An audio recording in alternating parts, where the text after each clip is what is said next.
Congress committee के प्रवक्ता हैं। आपको एक मिनट राजनीतिक डर नहीं लगता मनीष सिंघवी जी, जब सत्ता पक्ष और प्रतिपक्ष यानी समाजवादी पार्टी ये लोग इतनी बड़ी बड़ी तैयारियां करके आपस में युद्ध लड़ रहे हो, कोई योद्धा बना रहा हो, कोई जनता में सवाल पूछवा रहा हो, आपको कुछ तैयारी में लगता नहीं कि कांग्रेस तैयारियों में बहुत पीछे छूट गई है? नहीं, हमारी अब तैयारियां शुरू हो चुकी हैं और हम लगातार तैयारी पर हैं। मैं यहाँ पर एक बात और तैयारी कैसे करोगे ये मुकाबला कैसे करोगे? मैं यहाँ पर एक बात कहना चाहूँगा कि जो हमारे नेता हैं राहुल गांधी, वो लगातार दलित और पिछड़ों की लड़ाई लड़ रहे हैं, कास्ट सेंसस की मांग वो कर रहे हैं। 90 सेक्रेटरीज में से 3 ओबीसी इस मुद्दे को उन्होंने उठाया, संसद के पटल पर उठाया। कौन कहने वाला था, इस मुद्दे को उन्होंने उठाया। सवाल इस बात का है कि कास्ट सेंसस आपने अभी डिमांड की है। हाँ। सबसे पहले उसकी डिमांड समाजवादी पार्टी ने की थी, आप अब आए हैं उस मैं यहाँ पर थोड़ी सी बात जोड़ना चाहूंगा। 2011 के सेंसस में SECC हुआ था, social and economic caste census हुआ था। ये पर भाई साहब 14 तक आपकी सरकार थी और आपने डेटा रिलीज नहीं किया। मैं अपनी बात पूरी कर लूं। एंड गेम क्या है? नहीं रिलीज हुआ। ये बात सही नहीं है।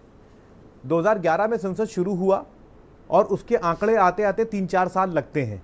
2028 जुलाई 2015 को कंप्लीट आंकड़े तैयार हुए थे, जिसकी मांग हमने सदन में रखी थी कि अब आप उनको पटल पर लाइए, लेकिन SC और ST के डेटा को रखा गया, OBC के डेटा को छुपा लिया गया।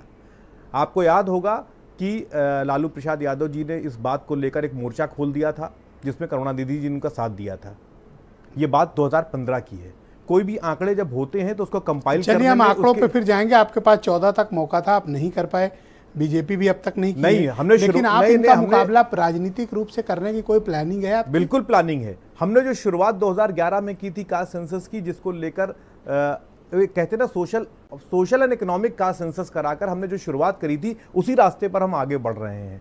और मैं कह रहा हूं कि राहुल जी लगातार, अब की CWC का गठन आप देख लीजिए, उसमें OBC, उसमें SC, उसमें ST, उसमें महिला, उसमें अल्पसंख्यक, सबको जगह दी गई। हमने अपने राष्ट्रीय अध्यक्ष एक दलित को बनाया।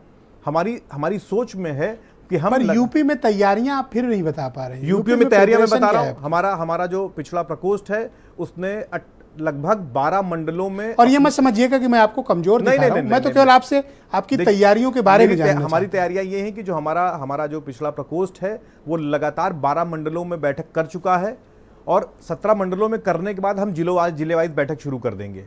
अजय राय जी ने आने के बाद उन्होंने कहा है कि मंडलों की बैठक पूरी होने के बाद हम जिलेवार पिछड़ों की बैठक शुरू